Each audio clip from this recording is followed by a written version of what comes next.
Let's start with the tension members now.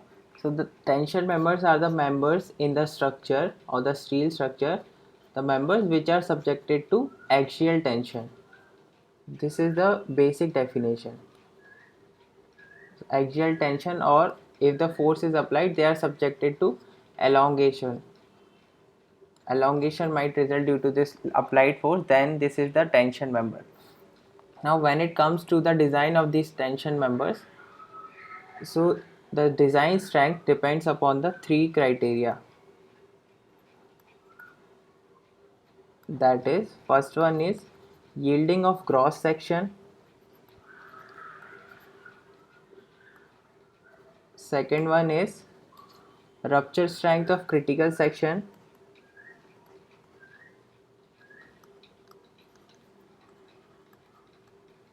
and the third one is the block shear strength.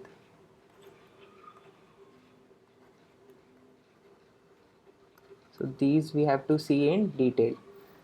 Now if you talk about the yielding of cross section, then we know that the steel has large reserve even after the yielding, but the problem with yielding is in limit state we are also concerned about the serviceability. Then because of this yielding, the elongation which may happen in the member, it may be too large, and which we might not permit because of this serviceability criteria, that includes deflection also. And due to this condition, the structure may not remain serviceable. That's why we limit our design strength to yielding of the gross section. Another one is rupture strength of critical section. This we saw in the bolted connection also. So we check for the rupture, that is the a part of the plate or the member will be separated from rest of the part at this critical section. Critical section will be the section having minimum net area. So these all we'll see in detail. And the third one is block shear strength. So let's begin. First one is yielding of cross section.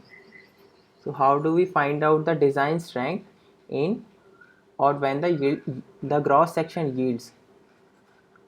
So that is, already we have seen this formula. Here we find out the design strength in yielding, that is for gross section, it is given as AgFy upon gamma m naught. So if it is a Fe410 plate, then Fy is equal to 250 MPa, and gamma m naught in case of yielding partial safety factor is 1.1. So that is direct and simple, that is yielding of gross section. After that, next one is rupture strength of critical section. So this also we have already seen. If this is a plate and this is the connection, let's say it is a bolted connection, then we check it at the critical section. Critical section is the section having minimum net area. So for that, this design strength is given as 0.9 AnFu divided by gamma ml, where gamma ml is the partial safety factor for ultimate stress, that is equal to 1.25. This is ultimate stress. So that already we have seen all these things. And here, if it is a staggered bolting, then this an is equal to b minus n d naught plus sigma psi square divided by 4g. So this sigma is here, multiplied by thickness of the plate. So that is in a condition if we have staggered bolting, let's say like this. Then how do we find out the critical section?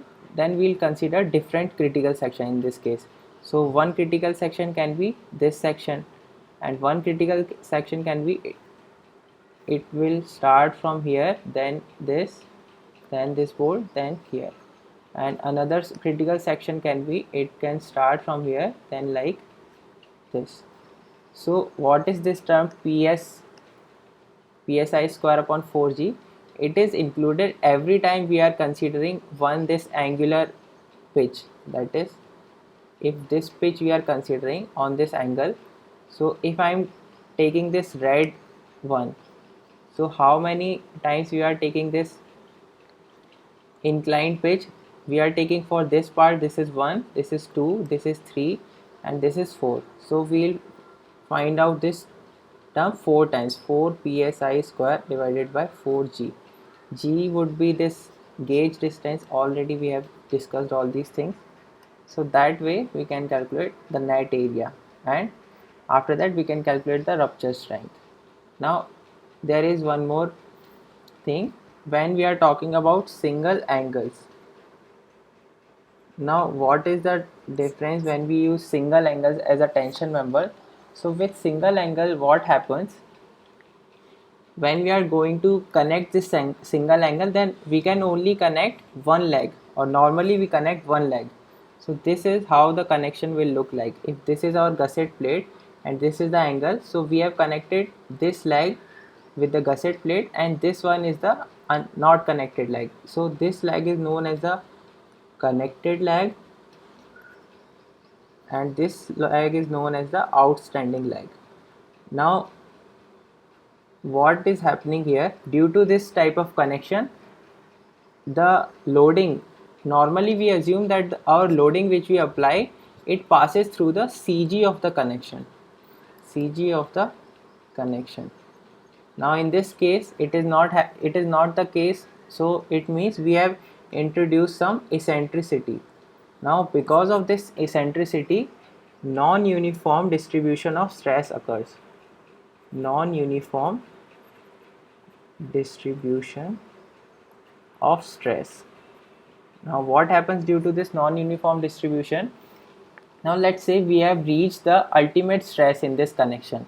Now what will happen at ultimate stress? This part of the connection which is connected, it will reach the ultimate stress, but because this part is not connected, it only reaches the yield stress. So this phenomena, that here we are reaching the ultimate stress and here we are only reaching the yield stress, it is known as the shear lag. It means that due to this shear transfer, in this shear transfer some lag is there. This part is getting more shear as compared to this other part. So at the ultimate stress, this connected lag is reaching the ultimate stress, and this outstanding lag is reaching only up to the yield stress. Now depending upon that, or including all these features, the code has given the formula for calculating the rupture strength for angles, and that is given as, let me remove this.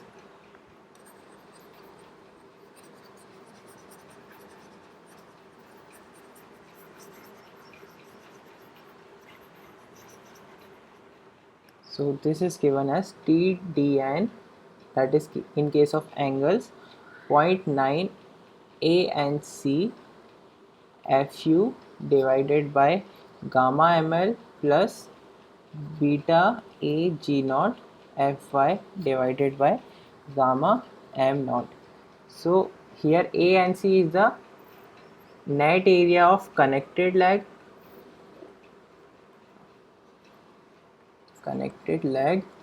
and AG naught is the gross area of outstanding leg. So what are these two terms here? This term is indicating that the connected leg is reaching the ultimate stress, whereas this outstanding leg is only reaching the yield stress. All are just the familiar things. This is the partial safety factor for ultimate stress, this is for yield stress, and so on. So using this formula we can find out. Now this beta here, according to the code, it is given as 1.4 minus 0.076 W upon T Fy upon Fu and Bs upon Lc, and this beta should be greater than 0.7 and it should be less than Fu gamma m naught divided by Fy gamma ml. So these are the limiting values we'll get from these two equations, and we'll calculate the value using this equation. Now what are these all the things? So W is the width of this outstanding lag. Here this width of outstanding lag is W, that is this width here. This is width of outstanding lag. T is the thickness of this angle, that is T here. So T will be same, so that is one thickness is there only. So that is T. Fy upon Fu, that is yield stress and ultimate stress. Bs upon Lc. Lc is the length of the connection, that is if it is a bolted connection, so for that you will take the center to center distance between the last bolt and the first bolt, or two end bolts, that is your Lc. If it is a welded connection, so this effective length of weld gives you the value of Lc here, and the value of Bs.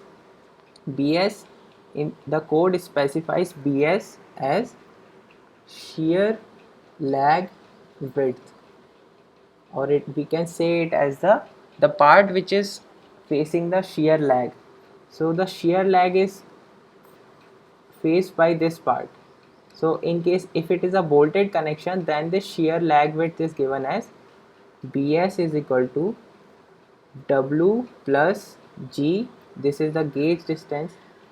So if it is connected like this, then this will be this G.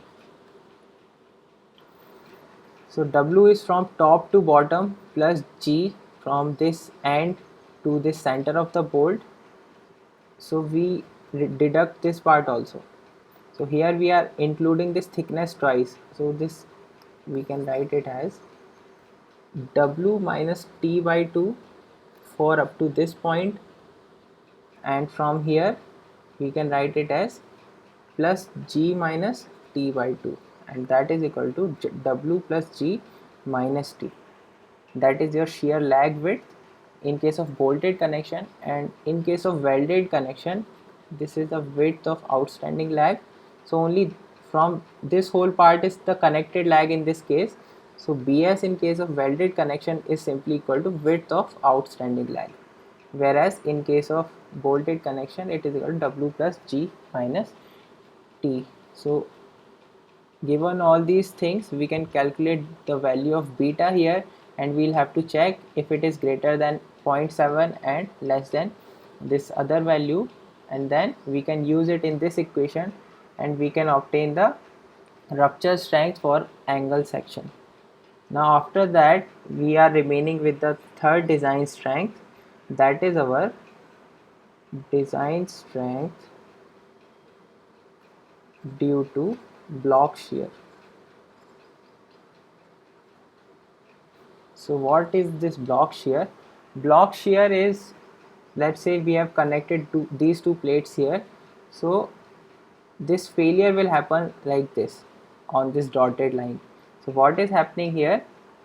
Here we are having rupture also as well as shear also. So where is the shear? Shear failure is happening along these two lines. These two lines are facing shear failure, whereas this line perpendicular to the applied load is facing the rupture, or we can say the tension. So that is your block shear. Here we have combination of two type of stresses, that is tensile stresses and shear stresses. So that way also a tension member can fail. So here also one more example is there. So if this angle is connected to gusset plate, so in this case it can fail like this. So this whole part, this length is failing in shear and this vertical length is failing in tension. So that way the combination of the two gives us the block shear strength.